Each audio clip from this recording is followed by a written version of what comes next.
welcome to this seminar. We're running a bit late, but it's quite crowded here today, and that's good. Thank you so much for showing up. The seminar today is about Ukraine, Russia, and the West, challenges and options. And this seminar is part of the NUPI Europe seminar series, and it's sponsored by the Ministry of Foreign Affairs, and we will continue to have interesting seminars throughout the year as well. Now, I think we hardly could have picked a better topic, a more current affair, hot issue than the one we have today. During the last year, if we look back around 1 year in time, we see that the tensions between Russia and Europe has been building up. And at the center of this conflict has been the situation in Ukraine.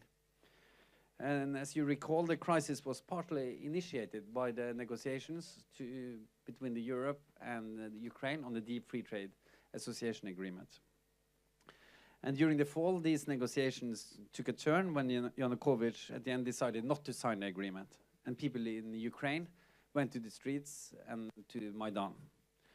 And then a series of events took place. First, Yanukovych fled. Crimea was rapidly annexed by Russia, and separatist groups claimed autonomy. US and Europe and others, also Australia, Japan, Korea, Switzerland, joined in on restrictive measures. Ukraine held presidential elections and are now preparing for parliamentary elections.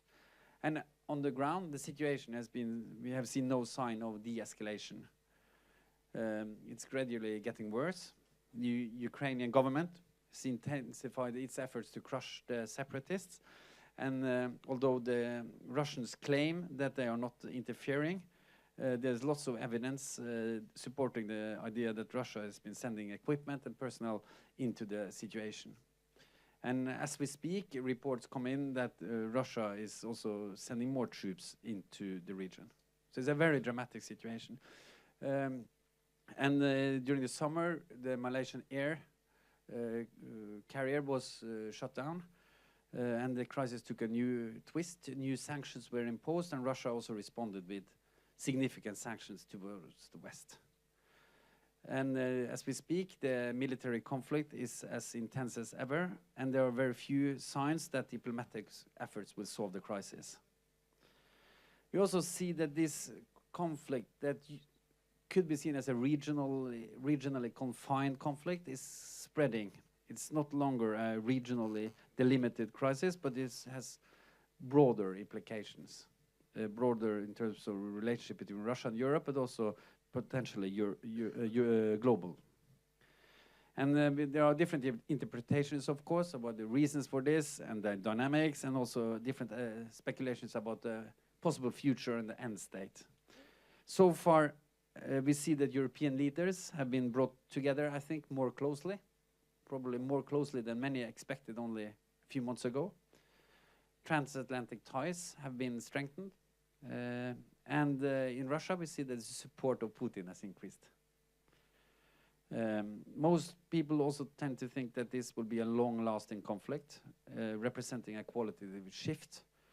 And this is something that we have to reflect upon. So we have a huge theme to cover today. Many different aspects, but if you look at the European side of it, Germany is playing a key role on running the negotiation, or what, if you could call them negotiations, but the dialogue with Russia. And Germany is also playing a key role, of course, in the European response and also in the transatlantic dialogue on this. So we're very fortunate today to have with us Daniela Schwarzer. She's the director of German Marshall Fund on the Europe program. And before joining this institution, she headed the European Integration Division at the Stiftung Wissenschaft und Politik. And her introduction, I guess she will cover many of these topics and even more, and maybe she could also explore a bit more onto the German responses and how Germany see the crisis. Her remarks will be followed by comments from Iver Neumann, who's a leading expert on Russian affairs in Norway, and he's now the Montague Burton Professor at the LSE, and also a close friend and fellow here at NUPI. So, and then we open the floor for discussions, and we should aim towards ending 3:30. So please, Daniela, welcome, and the floor is yours.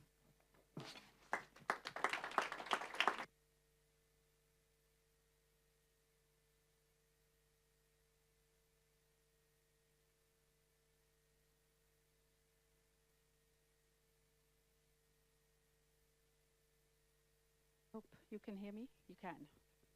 Thank you very much, Ulf, for this very kind introduction, not only of my person, but also you have given a very clear idea of the impossibility to cover this topic in 30 minutes, which I'm supposed to do. So I can skip my first part, because what you did was you gave a very concise overview over what happened in the last, I would say, 6 to 12 months. So where I want to start is really, I will directly turn to the topic and ask two questions. The first one is, in how far does this conflict pose a specific challenge to the West, and that is obviously the European Union and the transatlantic relationship, and countries which are close to the European Union, such as Norway.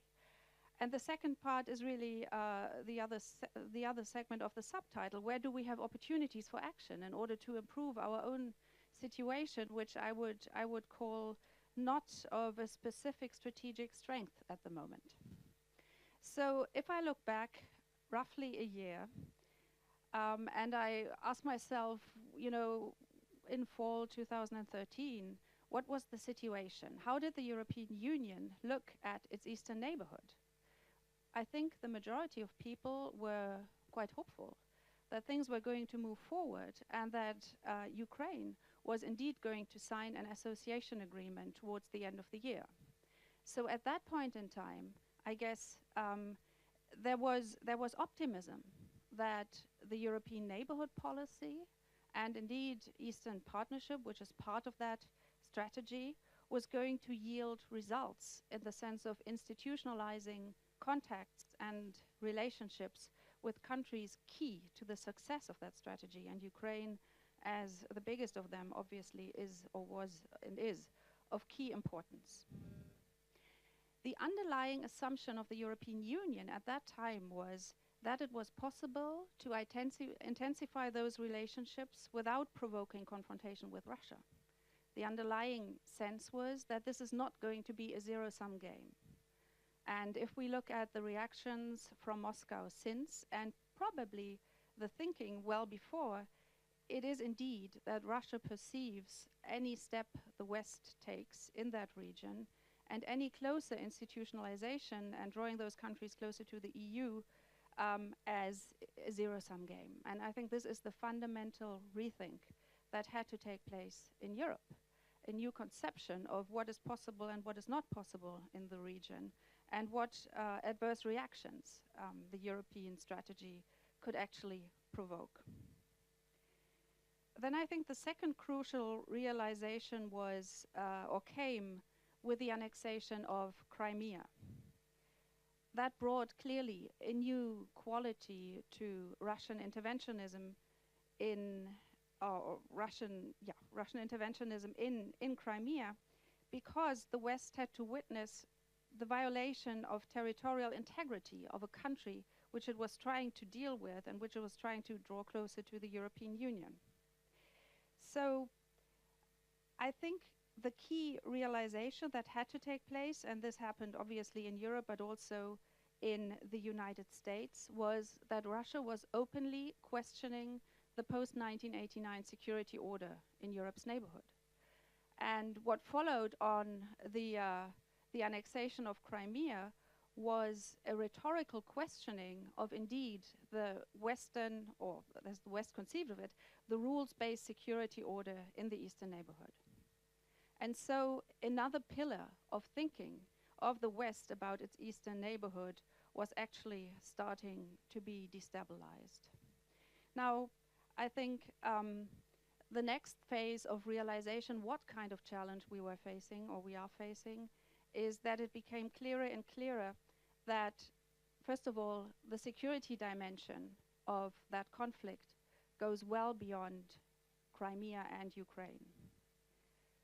And that suddenly hard security responses, or potential hard security responses, were on the agenda of the policy debate. Although there is no unanimity, at least the option came up. And this is something at least some countries, such as Germany, and I'll come to the specific German view on the conflict and on possible ways forward, was not really prepared for. Then came the realization of related policy challenges, in particular in the field of energy, where the EU had to revisit old attempts of improving its old energy security, which had been kicked off in past years, but which had never led to a situation where the EU can safely say of itself that it has done everything it can to decrease its independence from Russia. Now, if we look at the guiding principle in finding a response to Russia and in finding an approach to Ukraine in this new setting which I described, I would say the underlying mantra, and here I'm speaking for the view of Germany and I guess also for Washington and many other or even all European Union member states, was that whatever is done, the mantra is to maintain transatlantic unity and not to appear divided in view of Russian aggression. That has not always been easy, as you know. Europe had a very hard time in finding a common stance on sanctions, for instance. This obviously is energy related. The energy dependency on Russia varies greatly between EU member states, and also the economic relations with Russia are very different across member states. So it's not only the question what happens if Russia turns off the gas, but it's also what harm do we actually take if economic relations are interrupted due to sanctions, or even if sanctions are actually successful and the Russian economy is in decline, what happens then? That brings me to the third pillar which is important, and that is obviously financial interdependence. So if you look at these three dimensions, energy, trade, investment, and financial stability, you will come up with a patchwork of national interests in the European Union, which draw into different directions. And there have been very vocal, large member states, such as Italy, which have been very hesitant to move ahead with sanctions.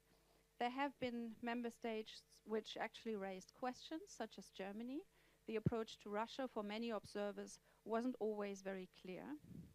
And there have been more active member states who actually said we should move ahead much more quickly with sanctions because that was the only way to end Russian aggression. Now, I guess from the US perspective, the wish would have been to act more rapidly, but it is now seen as pretty much of a success that stage 3 sanctions were imposed simultaneously and together in the transatlantic couple. The second aspect that is relevant for the transatlantic relationship, in my view, is the refocus on NATO. Now, Central and Eastern Europeans have clearly discovered NATO as a framework in which they can claim stronger support in military form, and in particular, the Polish request for stationing of NATO troops on Central and Eastern European territory is an example for this. Again, this is no view which makes unanimity in the European Union. Recently, we see a rapprochement of Finland and Sweden to NATO, which is seen as very positive by many. And also, we have a new round of debating NATO enlargement, obviously not on the political level, because there's no, in my view, no strong political support for such a move, but there's a new claim on the table. And although it is not realistic that this is going to happen, it begs the question, what then if EU enlargement and NATO enlargement is no option for the countries in Europe's eastern neighborhood, what we can actually offer to them as a promise of more stability, protection, and a peaceful future. Now, turning to the European Union in particular, I think it is useful to step back just a little bit and look at the situation in 2013 to understand the underlying situation, which, in my view, amplified all those policy challenges that Europe was actually facing. In 2013, Europe was just about to come out of the sovereign debt crisis, which it still hasn't left behind, but which sort of lost urgency in this year. And it was, or still is, but in 2013 definitely was faced with a situation where there is a lot of doubt about its own economic recovery and its overall financial stability. So in a way, the policy agenda was at that time pretty packed with internal concerns. As you know, the European elections in spring 2014 led to a situation where anti-EU parties and anti-establishment parties, mostly on the right of the political spectrum, scored high in the elections to the European Parliament. And that is partly a reflection of the dire economic and social situation in a number of member states and the political crisis that a number of member states are going through. And also large member states which are economically and financially still stable, and I'm saying still because this can obviously change, like France. The domestic policy agenda was simply very busy, and so a foreign policy crisis on top of this was a true challenge to deal with. Now, the European agenda at that time, if you look at the summits, was very much devoted still to digesting the consequences of the crisis. The EU was discussing banking union, a further substantial step of integration at the time. But there was also a summit in December 2013, which explicitly, and that had been planned for a long time, was going to deal with European defense. So the EU, in a way, was not prepared for this crisis, but it could link into ongoing debates and really assess whether it had done enough and whether it has to do more. So for defense, I think the huge challenge was not tackled at the December summit. There were high hopes, there were many proposals, and there was indeed an increased interest in rediscussing defense expenditure, pooling and sharing, ways to strengthen the European Union within NATO.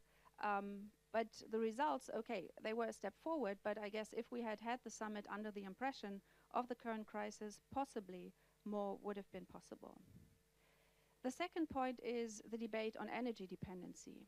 Here, the European Council reacted pretty quickly. I mean, there's a whole history of debating this because we have had experience with Russia turning off the gas, and there has been an ongoing discussion on EU energy dependency. But it was only in March 2014 that this topic reached real urgency. The European summit in March actually declared that more political attention should be put into this and that concrete steps and a roadmap should be developed in order to decrease Europe's energy dependency on Russia.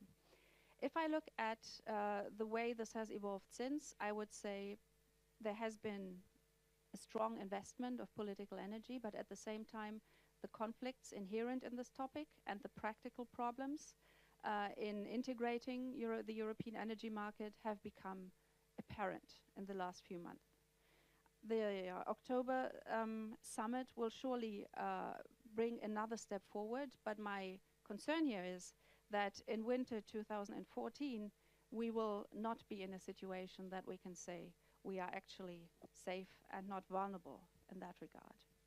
And this is the background to what I said initially, namely that a number of European member states are very concerned in taking a too harsh stance on Russia simply because they know their own domestic vulnerability and they do not trust that the European Union will be able to provide the degree of solidarity they would need to actually go along with a harsher foreign policy stance.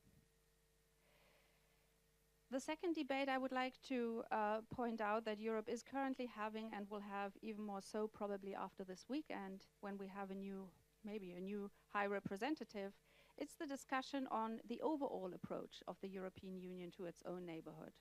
This policy has been questioned without the conflict in Ukraine evolving as it did. There has been a review of the European neighborhood policy and there has been a lot of criticism. What happened initially when the conflict broke was a very clear picture emerging of geographic interest. Very clearly the old pattern that Central and Eastern European member states plus Germany take a natural interest in Europe's east, while Mediterranean countries take a natural and much stronger interest in Europe's south. And I guess ever since European neighborhood policy has been invented, there has been a conflict over resources and political energy to be put in either region. And right now, the European Union is faced with a challenge which is at least a double one. First of all, there are very, very important conflicts, risks on both sides, south and east. And there is a policy which as a concept is in question, because the way Eastern Partnership was constructed, it is not entirely a one-size-fits-all approach, but still an approach which was based on the assumption that you could employ a certain toolkit on countries and impose the same or similar kinds of conditionality on those countries and be very ambitious in what you ask of them. And this whole approach, in my view, is now up for debate. In those two dimensions, do we have the right instruments? Are we ready enough to take into account the specific national situation? Are we too ambitious with regards to the expectations we have towards the countries? Are we maybe overdoing it with regards to our expectations, what they should deliver, and maybe we lose them if we are? And are we, and that is the key question the EU will have to deal with, in particular if the economic and financial situation in Ukraine deteriorates, are we ready to spend the necessary means in order to actually stabilize a country which is as large as Ukraine is? Speaking about the European neighborhood policy, I've spoken a lot about instruments and less about a person, and that is Catherine Ashton. That also reveals something about the situation in the European Union. When the conflict with Ukraine broke, this very quickly became an issue handled in particular by a number of foreign ministers from large European Union member states. Germany was one of them, clearly, and the first action it took when the Maidan demonstrations were in a way developing and there was the fear that there would be a pushback.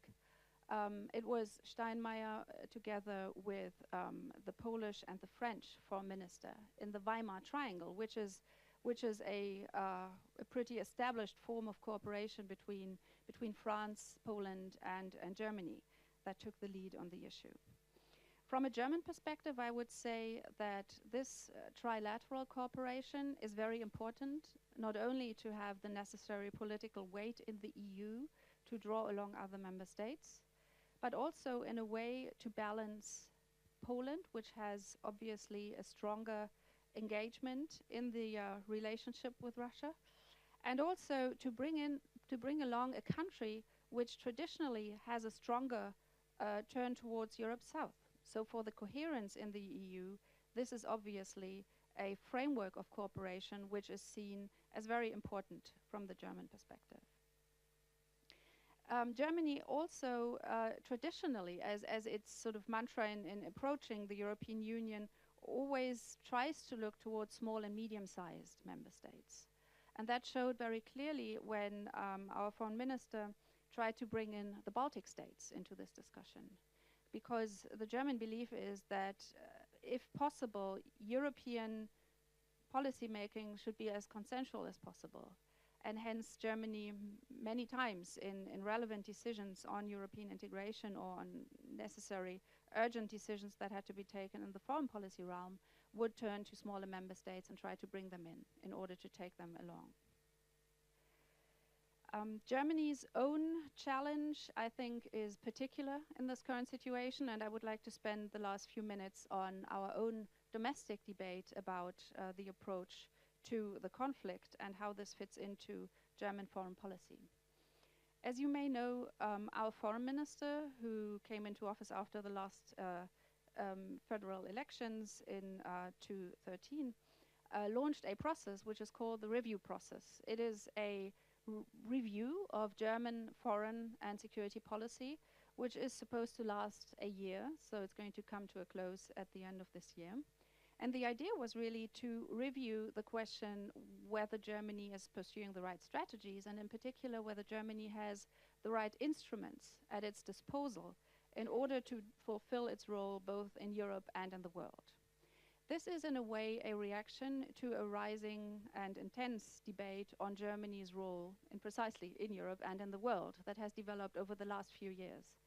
As you may know, Germany has been identified as the key player in the EU at the latest when the sovereign debt crisis broke and Germany became the pivotal player in defining the EU strategy to stabilizing countries hit by the sovereign debt crisis. And since then, the concept of the German hegemon in Europe has been coined, and this is something that Berlin doesn't deal with easily because our self-perception definitely is not that. Secondly, Germany's foreign and security policy role beyond the European Union was obviously very much debated over the last years. And I guess in particular when Germany abstained from the vote on Libya in the UN General Assembly. That really added something to the debate whether Germany was actually matching its economic and political weight in the world with a necessary sense of responsibility and the necessary appetite for taking over a burden in international affairs. Now, I think the review process as it stands is very interesting in two regards. First of all, the way it has been designed was really an open way. So the Foreign Office invited national experts and international experts actually to assess German foreign policy. And the assessments were all published, so you can actually read them. And once they had all come in, I think there were maybe 40 or 50 of them, there was a large international conference at the Foreign Office which looked into the assessments, and there was a debate with many observers of German foreign policy. The second dimension is that the review process is now being taken local in Germany. So Foreign Office staff actually organize or goes to town hall meetings and discusses German foreign policy with citizens throughout the country. Why am I emphasizing this? Because part of the challenge for Germany to redefine its own role in international affairs is that the German public may not, in many regards, share the thinking of the foreign policy community in Berlin. And I guess Russia is one example for this. So, as you know, Germany for years pursued a policy on Russia which was built on the assumption that a partnership in some way is possible, and that the closer we get to Russia, the higher are the chances that we actually have a cooperative relationship. That was the mantra of Steinmeier's first term as foreign minister, and that has never really been questioned until, obviously, this conflict broke. So Germany had to reassess this policy, and it had to redefine what Russia is today. And I think this process is still going on. I mean, there's no doubt in Berlin that Russia has been aggressive, that fundamental international norms have been violated, that the sovereignty of a state has been broken, that a territory has been annexed. But I guess what people are less clear about is what to expect next of Putin. And that is not a German problem, that is a problem generally in the European Union. There are different readings of what to expect, and whether it is a moment where one has to always be ready to offer a way out to Putin, which is face-saving, and this would support the basic German approach, and that is to privilege negotiations and keep them going, whatever happens, on top of sanctions and on top of, obviously, a hard stance on what is happening, or whether you don't expect that Putin is going to look for a way out, and you actually expect that you can only contain what he is doing by taking an even harder stance, which would be shared by some EU member states and which some relevant actors in the United States would also argue.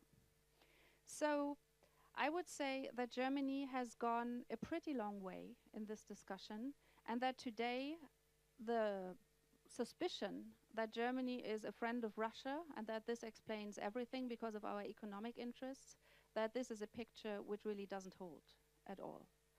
There are huge concerns, but there is a clear understanding, as I see it still in Berlin, that we should not move into a phase where dialogue is no longer possible.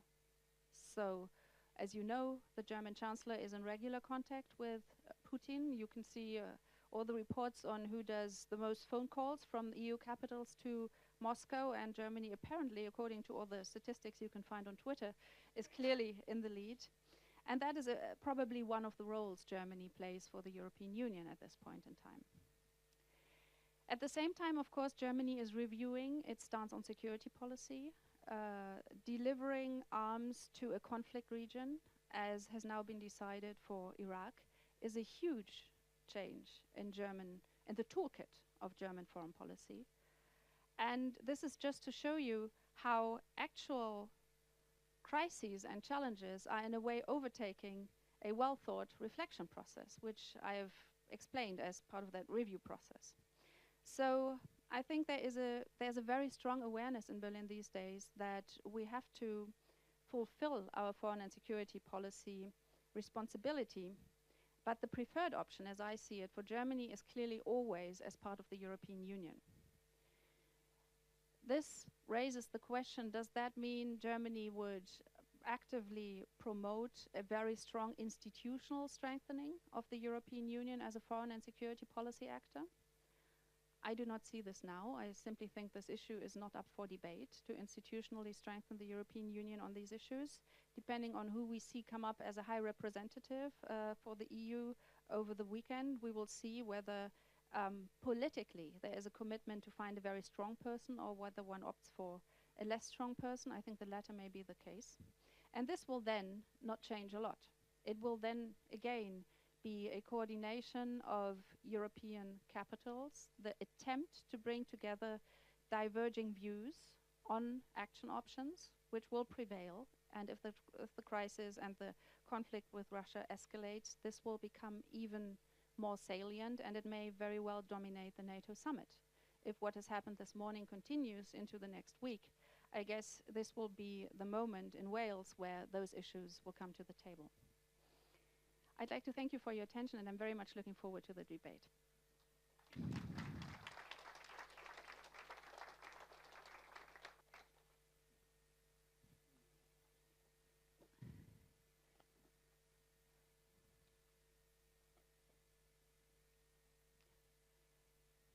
Thank you so much, Daniela.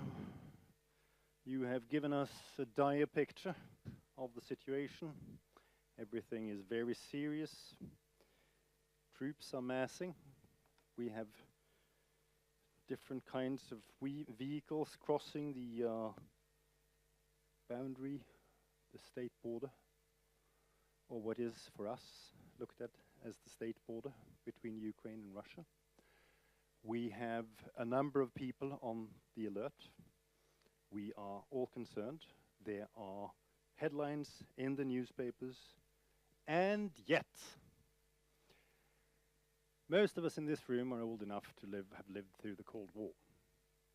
Why do we call it the Cold War? We call it the Cold War because this period of our history, 1945 to 1992, and I'm not only talking about our history in terms of Norwegian history, European history, German history, I'm talking about world history. We name this period after this conflict. It is absolutely central to world history. We were following what was happening in the Fulda Gap and on the line from the Fulda Gap to the high north to Kirkenes on a daily basis. Today we have the same kind of clash in Donetsk. Is this serious? What was it the Habsburgs said? Die Lage ist hoffnungslos, aber nicht ernst. The situation is desperate, but not serious. Right? Or to honor you with another quote from the German cultural sphere, history repeats itself. First as tragedy, then as farce. I do not mean to belittle the seriousness of this situation. I agree with almost everything you said, and I think this is very serious indeed. But when you look at the repercussions that this might or might not actually create, I see little change from the old days, and I see a situation that has diminished in importance from the old days. And this is just me being an old fart, I know. I mean, this would look very different to a 30-year-old. But Russia has a structural problem. They simply do not have the economic and political dynamism that the West has. This has been the situation for the last 1,000 years, and it has been exacerbated over the last 500 years. Then it sort of exacerbated, then it accelerated on a galloping pace for the last 200 years. Russia is faced with new political and economic ways of doing business, and they don't know how to react to it. So structurally, Russia is a defensive power. How are they going to handle all this dynamism? One would have expected Russia to do something economically, for example. What did Putin do during his first term? There were rumblings that he would do something. And then he just decided that 52 sectors of the Russian economy were so strategically vulnerable that he just froze the damn thing. And if you single out 52 sectors of the economy as being vulnerable or being sensitive, as he put it, it means the entire economy is locked off. Nothing happens. So Putin's structural answer to the challenge of the Western world and to Europe is to do nothing. In Russia, a leader has to be strong. Doing nothing is not an option. He can do nothing in terms of economics because he doesn't dare sort of starting tinkering with the tragedy that is the Russian economy, basically. So he turns to politics, which is, as an intelligence man, the area where he can do something. And he starts stirring up stuff. So if Russia is structurally defensive, it's agentically offensive. Right? And you covered very well what has been done and what the reactions have been done to it. So I will not comment on that. I will push on and ask about the long-term consequences of this. If you look at this from Ukraine, it's extremely serious, of course. But if we look at it from the Western world, I think Putin has handed us a gift. Putin has seen to it that the relationship between his only natural ally in this world has basically been destroyed for the last generation. An entire generation of young Ukrainians have been alienated from Russia in the course of less than a year. That is very, very poor geopolitics. It plays very well in Russia, particularly in the Glush, but also in the big cities. Very popular. It plays well nowhere else. Putin wants recognition, but he seeks recognition in a way that nobody else in his own population likes. So the result is predictable. He gains wild popularity domestically. But abroad, with the exception of the right-wing politicians that you mentioned, whose support, I think, is of a general kind because they like authoritarians, but that support can probably not be used for very much in the longer term. So I think we should be very worried on behalf of Ukrainians. But when it comes to our own interests, what I see is not a Russia committing suicide, but it is a Russia playing a game that we now don't really need to worry about, where our own safety is concerned. And then you would ask, what about China?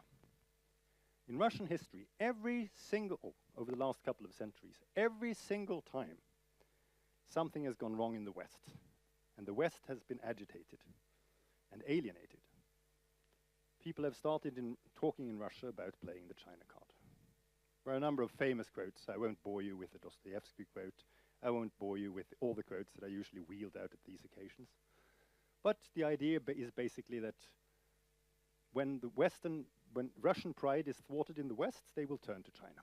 And sure enough, once again, this crisis is an example of this. A 30 billion deal with China.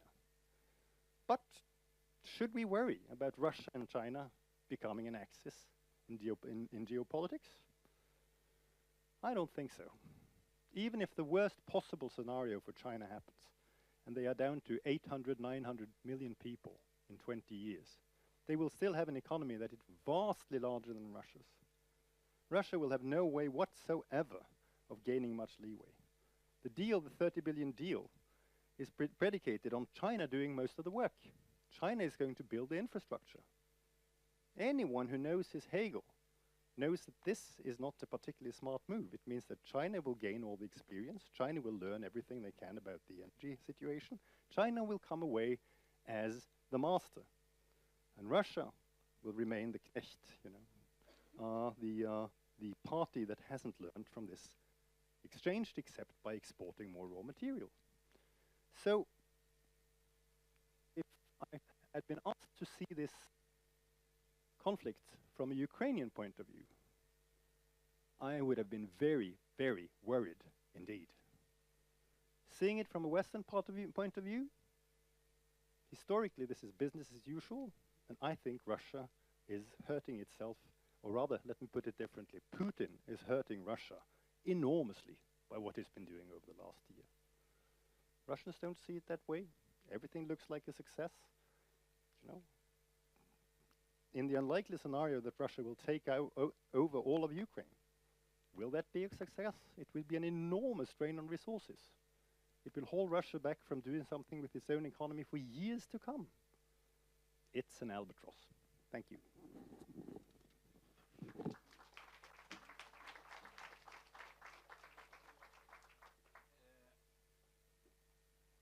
I think maybe I should stand over here.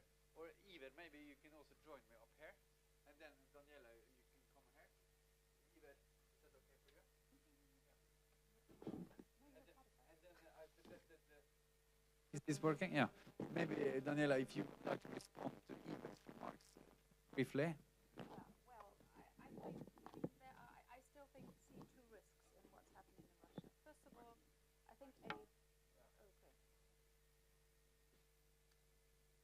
Well, I guess you're right in the sense of that it's mostly from a Ukrainian perspective that this is a catastrophic situation. I would like to still add 2 points to why I think it is an enormous challenge. One is, in the short term even, Russia is destabilizing other members or other neighborhood states of the European Union. You can very clearly look into reports from the other 5 Eastern Partnership countries where you can read about political unrest being provoked by fears about energy provision, etc., etc. So there are repercussions for a whole region, although the conflict is most visible at this point in time in Ukraine.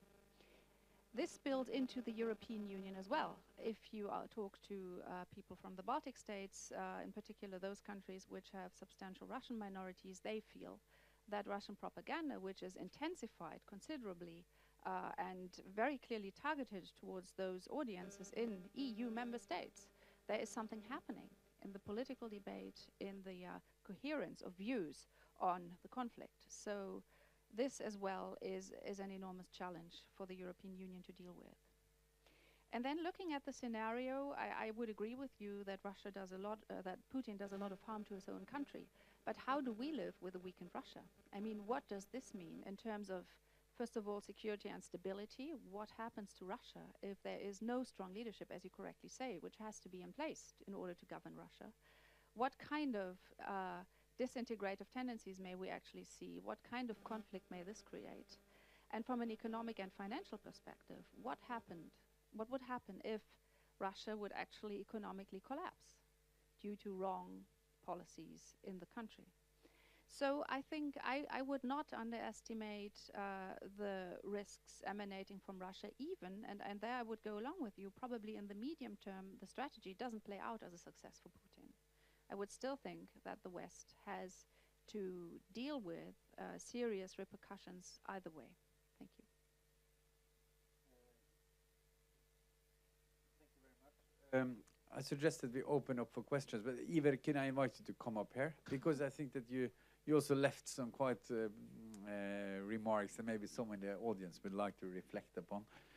Because I think, could I ask one question to you, Iver? And it relates to what Daniela said. One thing is the general assessment on the costs and benefits of this in the long term.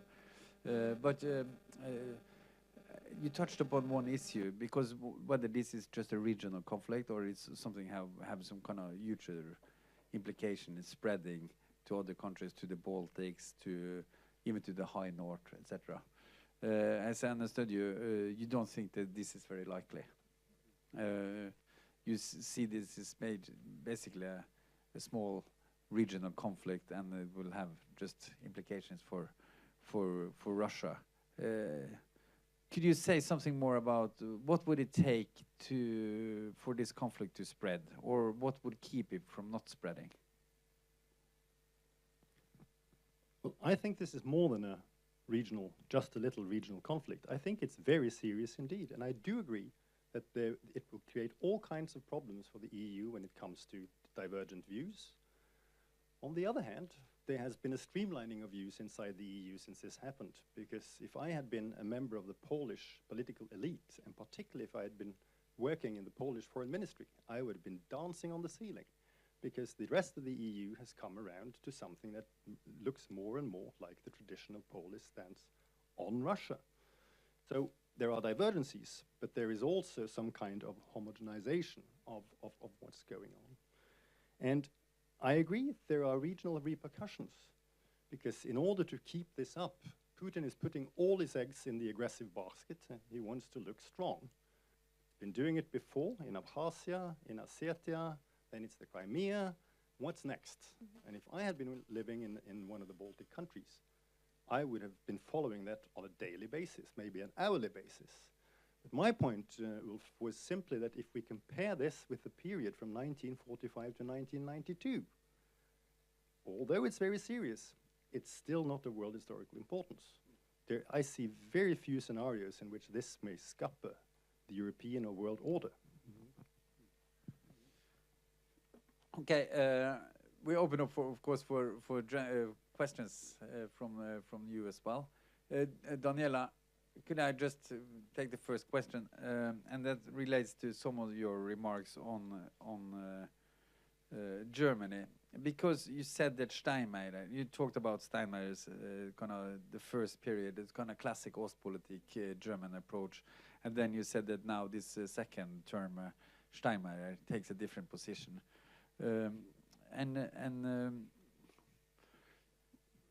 And Germany took a kind of very serious debate about whether to join in on restrictive measures in the first round. Would you see this? Have somehow Germany ended in this decision making? So they ended on one side, kind of being firm towards Russia, or is it this likely to kind of could possibly move back somehow to the classic Ostpolitik? Well, I would think is this kind of, you see, is a change of direction and they're going to stick to this new policy? Well, I would say change of direction due to these circumstances, and hence likely to remain as it is if the circumstances don't profoundly change again. So I think, I mean, Germany was criticized early on in the conflict that it wasn't moving very quickly on the sanction question. And I think it shouldn't be underestimated what the domestic debate had to be. This is important to know, because it was a tradition of German foreign policy to give a strong role for Ostpolitik, as Brandt invented it, and then as it went on into Steinmeier's first term as foreign minister. And this took along the public, but also in a way the economic sector. So all this is not only a grand strategy, but very practical on the ground, that it was, the mantra was actually getting closer to Russia through a certain partnership, and that involved a strong investment in business contacts and many things that go along with that. And revising this obviously took quite a time, and economic sanctions are a very clear signal that one wants to send.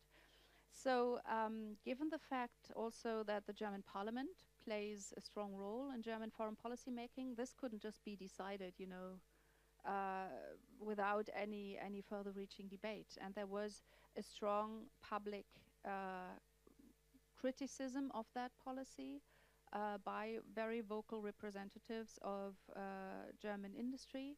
There's a very strong interest group representing German business interests in that region, the Ostausschuss der deutschen Wirtschaft, and this had to be dealt with. Then I think the context that also has to be taken into account is that the change of position on Russia came at the same time at which anti-Americanism was and is on the rise in Germany. So you may remember that the NSA affair broke in summer 2013, and this was something extremely problematic for Germany because in a way it questioned the whole story we were telling about our relationship with the United States, which was very much a relationship framed as friendship and as lasting and as a pillar of our foreign and security policy, obviously. So being spied on, and in particular the way that spying was done, namely the Chancellor's cell phone, was highly symbolic. And this led to quite a slump of trust in the United States as reflected in opinion polls. And so I think this has to be seen as a background against which a changing discourse on Russia also has to be seen. And there were comments and debates out there that actually said maybe, you know, we can't trust the United States anymore. Maybe after all, I mean, Russia we can trust in. That was the debate you could see in the comment section of you know, newspapers online. And this had to be overcome by the government, and it did so by an enormous effort with public diplomacy internally. And I guess this has succeeded now, because if you look at the German press today, there is a coherent interpretation of the conflict with Russia. There is broad support for the policy stance the government takes. And so I would say there is a consensus today in Germany, although there are still, of course, vested business interests which would hope for a different policy. Maybe one last point on the way the instrument of sanctions is seen in Germany. So, as you know, there is a very strong hesitance in Germany to think about military means, which means that the only really thing you can do is sanctioning, right? So the Foreign Office looks at sanctions as an instrumentarium you always want to have a next step for. So that means by definition, you do not want to escalate too quickly, because you still want to have a next possible threat. And while other, as you know, other European actors and also in the United States, you hear those voices which have a much broader view of potential instruments to employ, including military options. This puts Germany into a position where it actually hopes for a slow escalation, because this is really the instrument of choice in this conflict. Anybody would like to ask a question? Yeah. You have a microphone.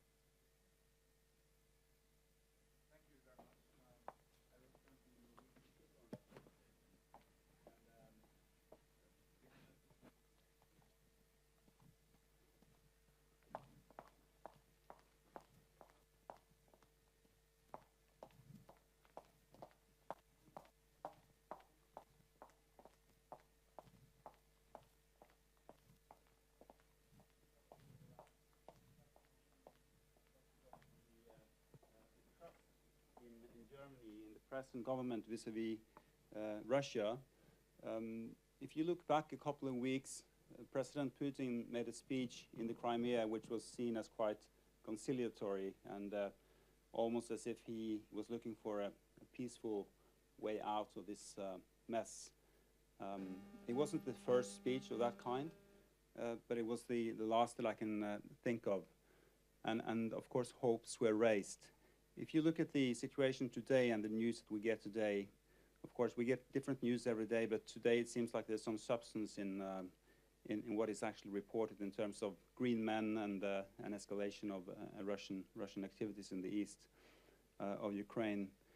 What would you say that does with the trust in Germany vis-à-vis Russia and Putin, the hopes that dialogue will still be possible as a way out? And maybe also the discussion on possibly strengthened sanctions. Thank you. Thank you for that question. I think that the approach to always be ready to find a way out is obviously based on the assumption that Putin wants to find a way out. And I do think that recent developments, and in particular today, but also in the last weeks, have put a question mark behind that strategy. And so I think this is in a way, a redefining moment, I guess, for the German approach. And people are highly aware that it is almost impossible from the German perspective, but I guess this is a general problem, to have clear expectations of what is to come next. And there have been moments in time where the Germans probably thought that their strategy was playing out. And the speech in Crimea was one of those moments. But I think indeed that, as you question it, the same questions are being asked in Berlin. And I can only point you to the speech the German foreign minister held at the ambassadors' conference in Berlin on Monday, which is public, and during which he said that that Germany has to redefine its foreign policy, which is it's attempting to do anyway, in a situation where the power relationships are changing in a fundamental way, and where there is no, basically it's my words now, but there is no clear vision of what is actually happening, and where it is very difficult to have a compass. And I think that is as honest as you can possibly be, to say we are looking at the world around us and we have to find a new interpretation of what actors' intentions may be, and that will redefine our own strategy. So I truly think that a lot of concern is going precisely into this question in Berlin right now. But having said all that, the basic principle of German foreign policy making is, by tradition after the end of the Second World War, to, whenever possible, always privilege negotiation over military conflict. And so I guess part of the approach will always be to revisit that option and to be as sober as possible on its potential effect, but not to let the option go and not to break down the conversation. You speak to, I mean, there is an intense exchange on the governmental level, but I guess the next debate to have is in how far, and that's not only a German question, it's a European, and it's even, you know, it's a general question, how possibly to keep the dialogue going with other groups in Russia in order to prepare for a phase post-Putin, which may be even more problematic, but still not to let isolation reign the relationship. Okay, thank you. Some other questions? Yeah. In the front here, yeah. You can just stand up. Yeah, just to come up on that, I'm a journalist from the Politik because I think was in Latvia recently assuring the Latvians that the Article 5 of the Neumann Charter applies in case of any Russian involvement in Baltic states. Does the German resistance to the use of military means apply within that frame of NATO as well? Well, I guess on a governmental level, there will be respect for treaties we have signed, of course. But I think for the public, this is going to be a challenge to deal with. I mean, you know, Germans involved in military action is in each and every single case a serious issue for the German public and the German parliament to digest. So I think this would provoke another serious round of debate, but I wouldn't have doubt that the German government sticks to the commitment, as said. But again, I mean, this is, I think that foreign policy in Germany at this point in time, given the challenges we are facing, is very much so a domestic challenge. And the government is investing a strong share of its energy in explaining what it's doing and in trying to create followership to certain new decisions that have to be taken. And I think the way the decision to deliver arms into a conflict region, which was really something that hadn't happened in the post-war period so far, was something that is a substantial change, which was debated in Germany with all the opposition you can expect from pacifist movements, which are traditionally very strong in Germany, but still, which was managed in a way that it is, if not consensual in society, which has been well explained and which is backed by a majority of people now. So I'm just pointing out to the fact that any further move will challenge the government once again to explain this to a always critical public on those issues.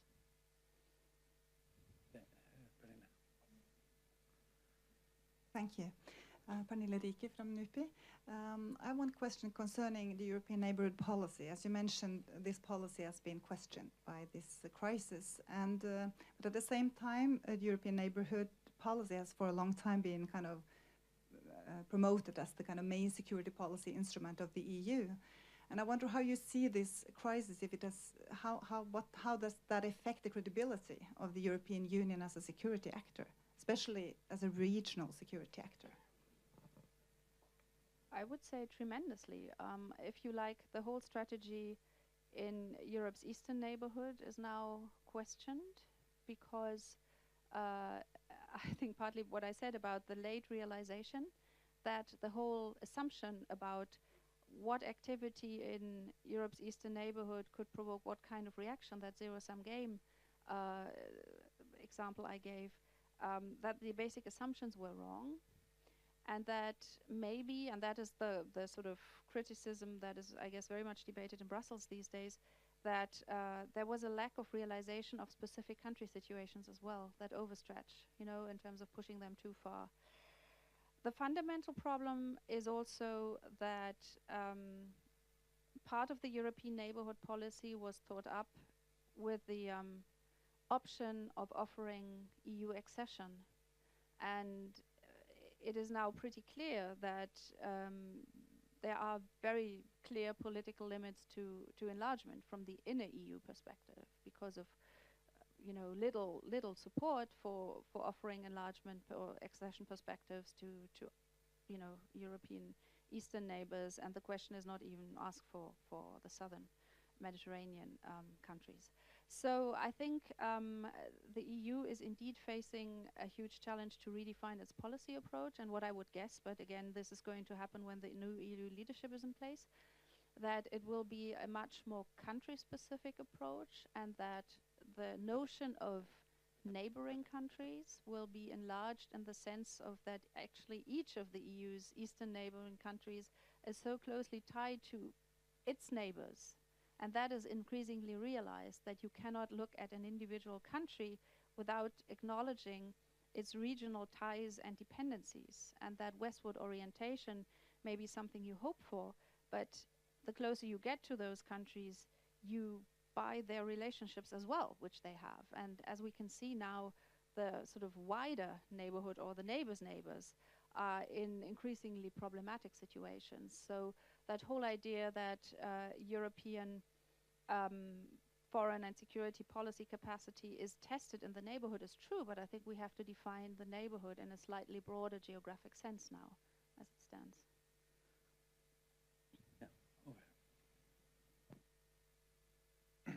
Hello, thank you. My name is Mark Lantain. Just to more of a comment than a question on the subject of China's views of the current situation. It's been interesting, even though China has been very quiet, conservative about the subject so far, this has caused quite a bit of debate and controversy within Chinese foreign policy itself, mainly because two different international relations are now in conflict. On one hand, you have the sanctity of state borders, which has been a long-standing issue in China. But on the other, the fact that China does have very extensive economic diplomacy with Russia, with Ukraine, with Germany, and is now trying to reconcile this situation. So one kind of byproduct from a kind of larger viewpoint may be that China is going to have to maybe come back and rethink the idea of the whole issue of sovereignty, the whole issue of great power politics as a result of this. And it's very similar to what happened with Georgia in 2008. Thank you. Yeah, I think I cannot contradict that. I think that's very true. I have just one simple observation. If this German reflection on its future foreign policy is an ongoing process, and it's also driven by crisis and events, it's just, and we have had a few seminars on that already in our Europe series, and we probably will need to have a few more. It seems that if you don't trust the Americans as much, and if you don't trust the Russians as much, maybe the Germans start trusting themselves, and that would itself be some kind of important shift, I think. Now, but just moving slightly to another point that you brought up in your presentation, and that relates to energy and also to the situation in Ukraine. Because one thing is for German policy to promote dialogue and negotiations, or to consider armament or weapons or something like that. But in essence, this is also about willingness to pay. if you want to disintegrate from Russia, you have to invest in energy security and huge investments, long-term investments. And these will have enormous costs, either in terms of environmental cost, turning to coal, or in some kind of have to pay more for your energy. And then the same goes with Ukraine. So one thing is to stretch out and to reach out to Ukraine, but also have to pay for the rebuilding of that country, some way or the other. So what's the willingness, you see it, in Germany to pay, to find the money, to enable this kind of transition? I think you put it rightly. It's about costs, and I think from a German perspective, it's not only paying, but it's also whether we want to give up our ideas of a good energy mix. And you know that we have decided to give up nuclear, and we don't want too much coal. And here's where the conflict is. It's between climate and energy security and climate goals these days. There has been a very animated discussion between Berlin and Poland and Warsaw, obviously, because here we have a diverse set of interests with regards to climate goals. Interestingly, on climate, the Germans seem to be teaming up with the French to have a strong position going into the October EU summit, where actually they, at this point in time, seem to want to stick to the renewables target. That may change in the run-up to the summit if it proves entirely unrealistic, but that is the position that is being taken there.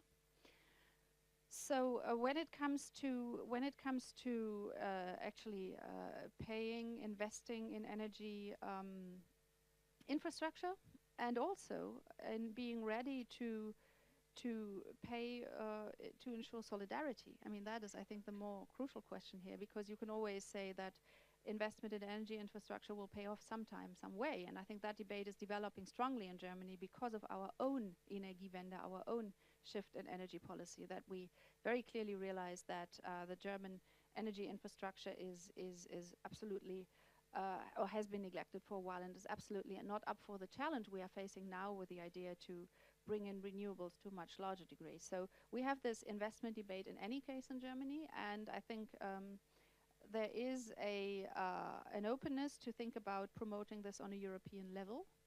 But at the same time, you know that there is again a conflicting objective, and that is sound public finances, which Germany would always subscribe to.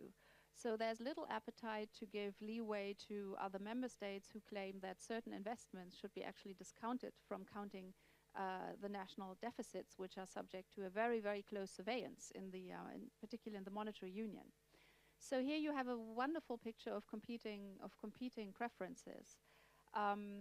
But at the time being, I think that there will be no huge leap on that question of solidarity. I mean, there will be a move forward with regards to creating the infrastructure we need. But when it comes to an escalation of the energy situation, maybe even this winter, I would think that they're just like under the pressure of the financial crisis, the EU member states will get their act together.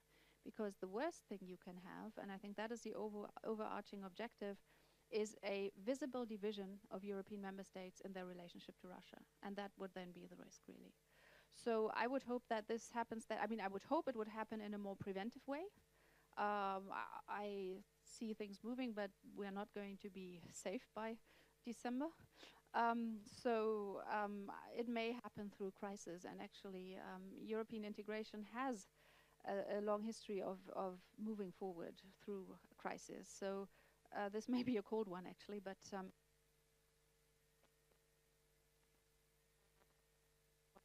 happen. And if this is the case, even will you still maintain that this is a small crisis that is not very significant somehow in the long history?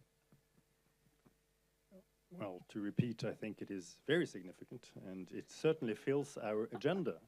But compared to what things were like when we were young men, Ulf, I know it's a long time ago, but if we try to remember, right, it's not a big deal. So there is no, I see, okay, let's cut the crap. I see a tendency in the public debates towards losing one's heads because this is such a new thing and Russia is acting totally differently from what it did before, etc., etc., etc.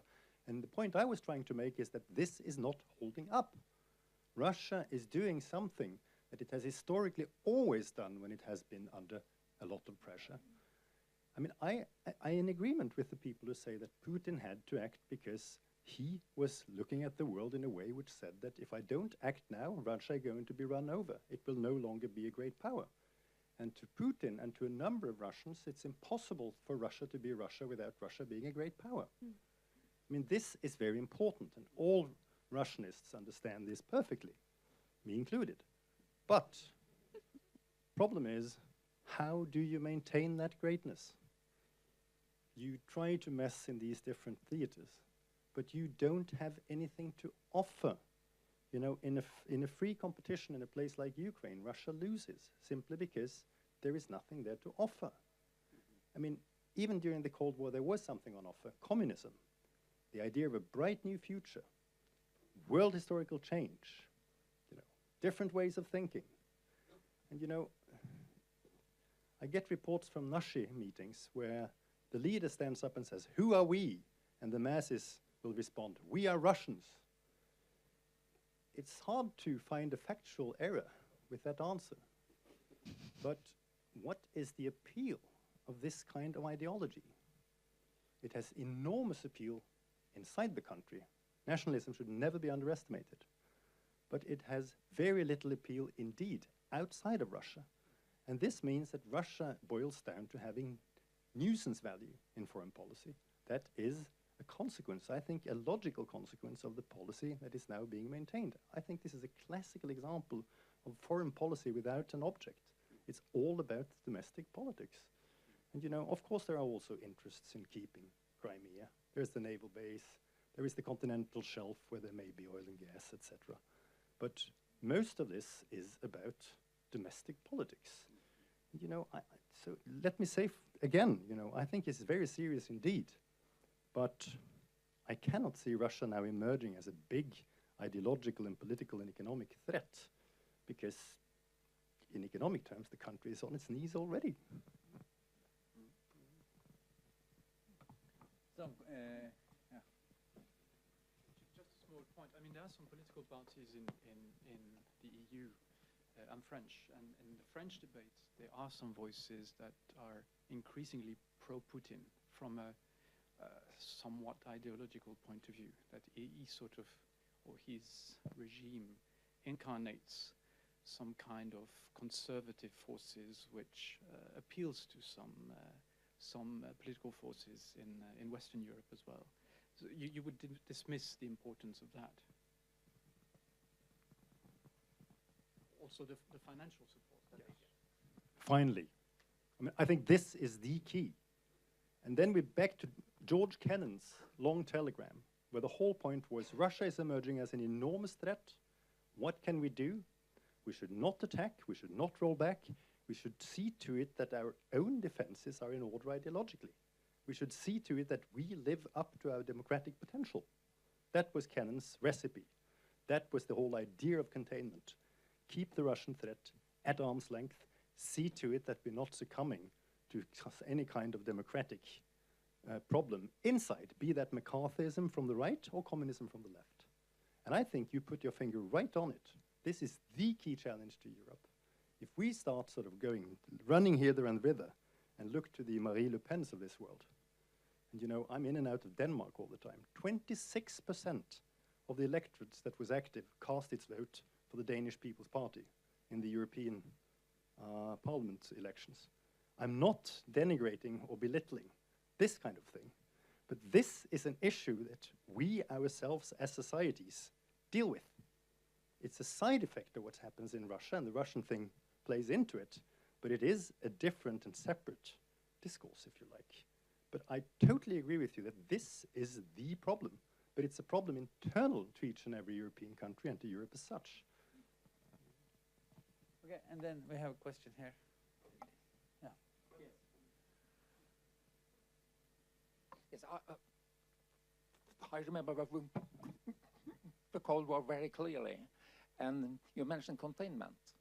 But the interesting thing now is that Russia is thinking of containment today, not the Western world. We have other way around.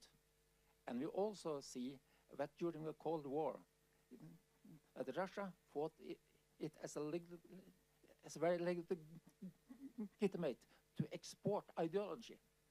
Now it's the other way around. We think it as legitimate, and as seen from Russia, but is thinking in some game, we see seen as a threat. And they ought to think in containment terms.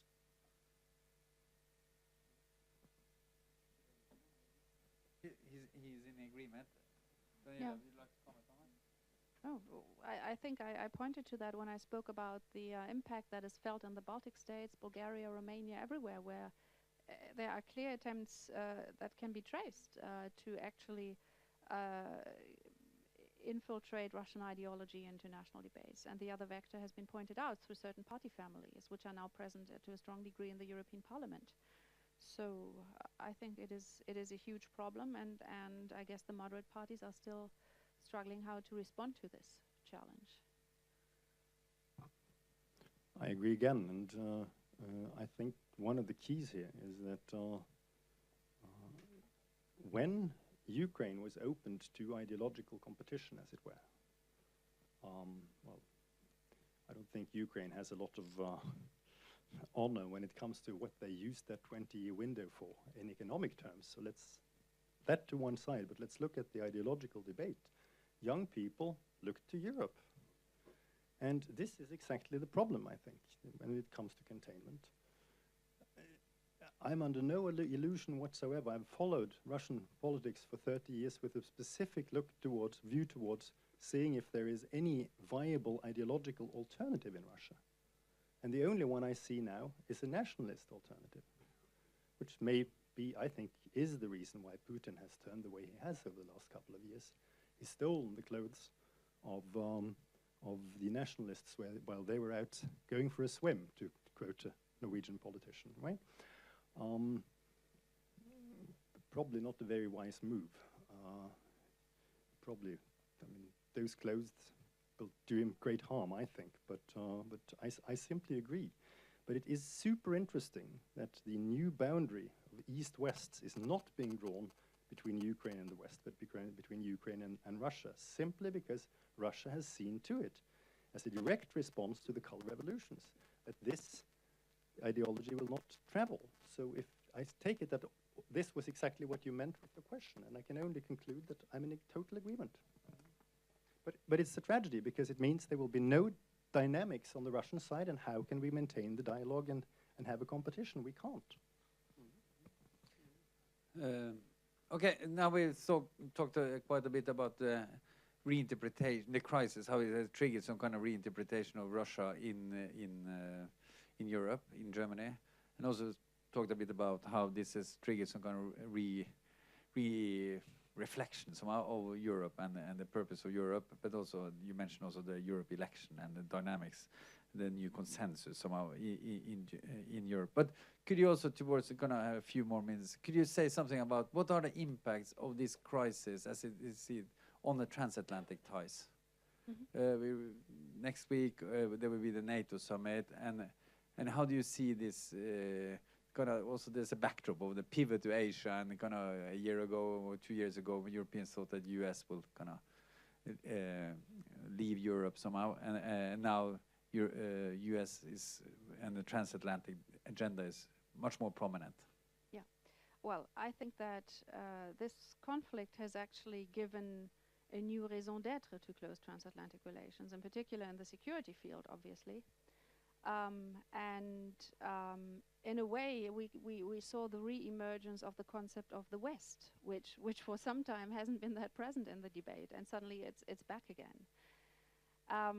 Also, I spoke about the way that the approach from Washington and from Europe towards Russia was strongly dominated by the concern not to let divisions emerge and have a same pacing of sanctions and define the same scope of sanctions, and that hasn't always been easy, because the Americans were actually, because of, yes, lower costs they directly feel from sanctions, and also because of probably a different foreign policy tradition and a different reading of what actually creates an effect. were much more upfront than the Europeans, but they waited and they wanted a coherent way forward, and this worked. In a way, I guess, again, Germany was a key player in this, because in a way you had to get Germany along in the game, and Germany is, from the Washington perspective, clearly the key player in the European Union, which is a result of the shifting power relationships I briefly alluded to as part of the Euro crisis, and Germany's really strong economic performance and political clout it has. But on the other hand, I mean, transatlantic relations are not all that good, also from a Berlin perspective. I mentioned NSA. And again, the German public struggled strongly with the idea of concluding a transatlantic trade and investment partnership. The criticism of TTIP is very, very strong in Germany. And this is in a way odd, because Germany traditionally is the free trading nation in the EU and really the advocate of the single market. So one may ask itself, if it's not Germany promoting this, which country takes the lead in the inner European debate? So I think the transatlantic agenda is very, very packed. There's the security dimension with this conflict, there's the economic dimension, and TTIP is or has been flagged by President Obama as the key project for transatlantic relations. So not concluding it would be interpreted as a real failure, I guess, on both sides of the Atlantic, but it's not at all easy to complete it in the sort of broad way negotiations were started. And then finally, the NSA question still lures, because I spoke about the loss of trust of the German public in Americans, and there still something needs to be reinvented as a vision of the relationship, I guess, to be able to speak positively about our relationship with the US. I mean, Germany traditionally has very strong political, cultural, economic ties with the United States, but in a way, this relationship needs to be redefined and requires a lot of political communication.